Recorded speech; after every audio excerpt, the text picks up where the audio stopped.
안녕하세요. 코인복지사입니다. 요즘 가장 핫한 이슈는 역시 이더리움이죠. 최근에 아주 큰 반등을 보이면서 가격이 상승하였습니다. 워낙 낙폭이 크기도 했고 곧 있을 하드포크에 대한 기대감도 어느 정도 작용을 한 것이라고 보여집니다. 하드포크만이 이더리움 가격 상승에 작용한 유일한 요인은 아니겠지만 어느 정도는 작용을 했다고 할 수 있겠죠. 오늘 이더리움 하드포크에 대해서 이야기해보려고 합니다. 영상 보시기 전에 구독과 좋아요 그리고 영상 공유해 주시면 작지만 큰 힘이 되고요. 항상 댓글 달아주시는 모든 분들 감사하고 사랑합니다. 새 영상 바로 보실 수 있도록 알림종 버튼도 잊지 말고 눌러주세요. 이더리움 하드포크는 원래 18년 11월에 예정이 되어 있었으나 딜레이가 되었죠. 그 이후에 8만 번째 블록에서 다시 진행을 하기로 결정이 되었습니다. 대략적으로 19년 1월 14일에서 18일 정도 사이라고 하는데 16일 정도로 예상하시는 분들이 많은 것 같아요.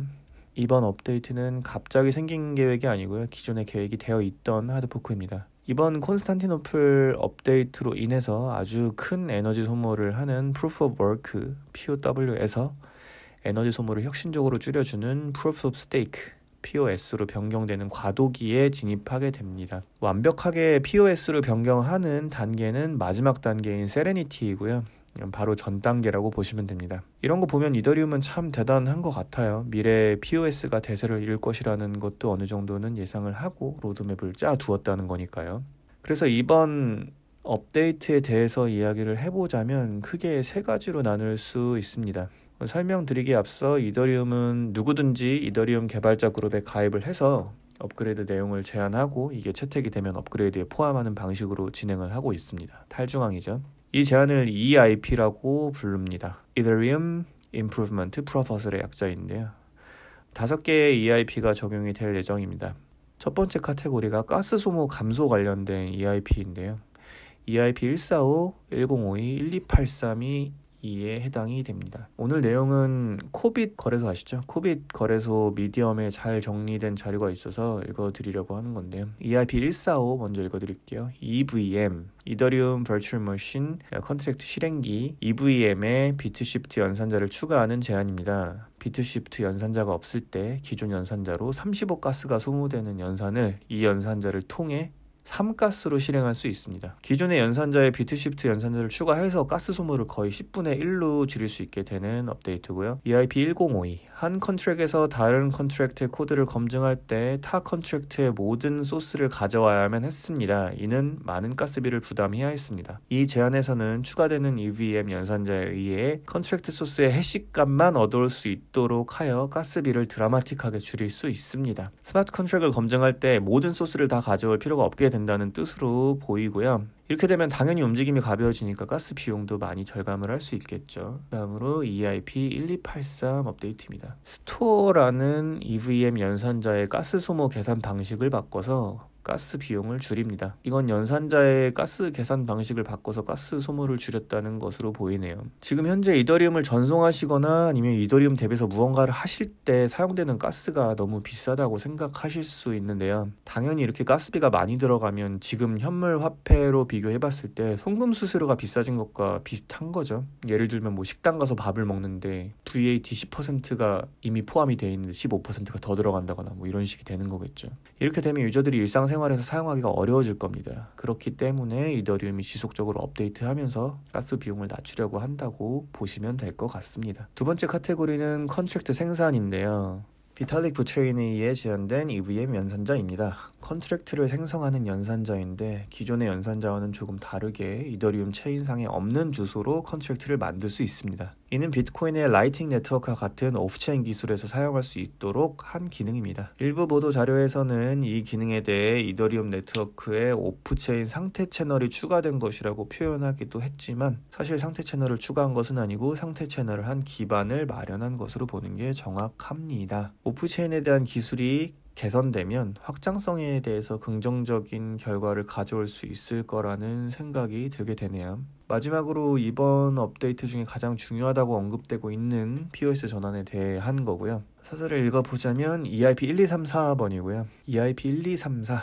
현재 적용되어 있는 난이도 폭탄 알고리즘을 1년 정도 지연시킵니다. 이 업데이트를 이해하려면 배경 지식이 필요합니다. 이더리움은 스마트 컨트랙의 빠른 실행을 위해 현재 POW 합의 알고리즘을 캐스퍼라는 POS 방식의 합의 알고리즘으로 전환할 계획입니다.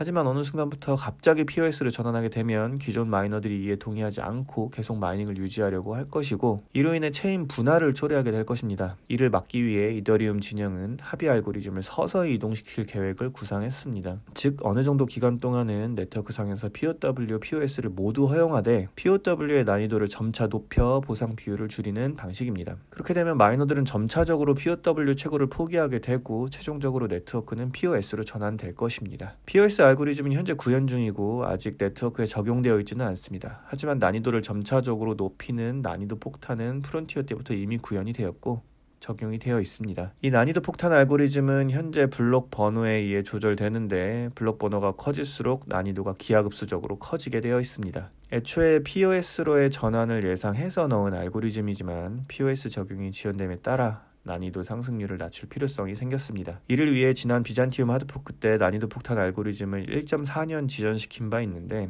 이번 콘스탄티노플 하드포크에서도 1년 더 지연하게 되었습니다. 이와 함께 블록 보상을 3이더에서 2이더로 줄였는데 그 이유는 난이도 폭탄을 지연시킴에 따라 채굴자들에게 생긴 이득을 상쇄시키기 위함입니다. EIP 1234로 인해서 POW와 POS가 공존하는 하이브리드 방식이 적용이 되고요. POW의 난이도가 높아지면서 자연스럽게 스무스하게 홀더들을 POS 쪽으로 유도하게 될 것이라고 생각하는데요. 이걸 가격적으로만 봤을 때는 많은 이더리움을 들고 있어야 프루프 오브 스테이크의 효율을 극대화할 수 있기 때문에 많은 유저들이 이더리움을 홀드하게 될 거고, 이렇게 되면 자연스럽게 많은 물량들이 묶이면서 가격 상승에 긍정적인 영향을 미칠 것이라고 생각합니다. 개인적으로는 한 번에 싹 바꿔버리는 것보다 이런 식으로 점진적 변화를 주는 것이 기존 채굴자들에게도 안정적이고 POS를 준비하고자 하는 다른 채굴자들에게도 준비 기간을 줄 수 있는 좋은 개선안이라고 생각합니다. 범지구적으로 보았을 때 결국 POS 쪽으로 전환되는 게 맞다고 생각을 하고요.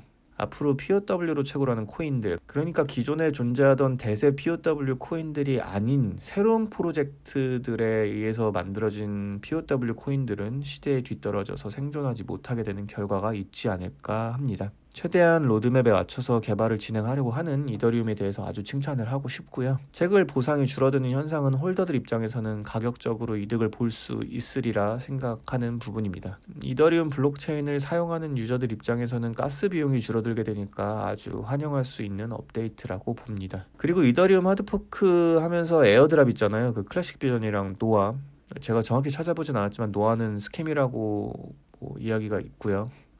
그쪽 지갑으로 이더리움 보내셔서 피해봤다는 분들이 있는 것 같은데 확인되진 않았지만 이런 거는 좀 조심하셨으면 합니다. 그리고 클래식 비전 에어드랍 받으려고 하시는 분들은 여러 개의 거래소에서 지원을 하겠다고 공지를 했어요. 근데 개인적으로는 이런 거는 거래소에 맡기지 말고 개인 지갑을 사용하시고, 그리고 항상 말씀드리지만 하드웨어 월렛을 이용하시는 게 정신건강에 좋다고 생각합니다. 거래소들이 스냅샷만 지원하고 코인을 안 주려고 뻗ing기는 그런 일들도 있을 수 있으니까요. 정말 원하시는 분들은 개인 지갑을 이용하시는 게 더 좋지 않을까 싶습니다. 관련된 팩트체크는 꼭 해주셨으면 좋겠습니다. 오늘 이더리움 하드포크 관련 이야기 해보았고요. 항상 말씀드리지만 제 영상은 참고만 해주시고요. 직접 공부하셔서 성공하시는 투자하실 수 있는 우리 시청자분들, 구독자분들 되셨으면 좋겠습니다. 영상이 유익하셨으면 구독과 좋아요, 그리고 영상 공유 부탁드리고요. 이상 복지사였습니다. 감사합니다. 안녕히 가세요.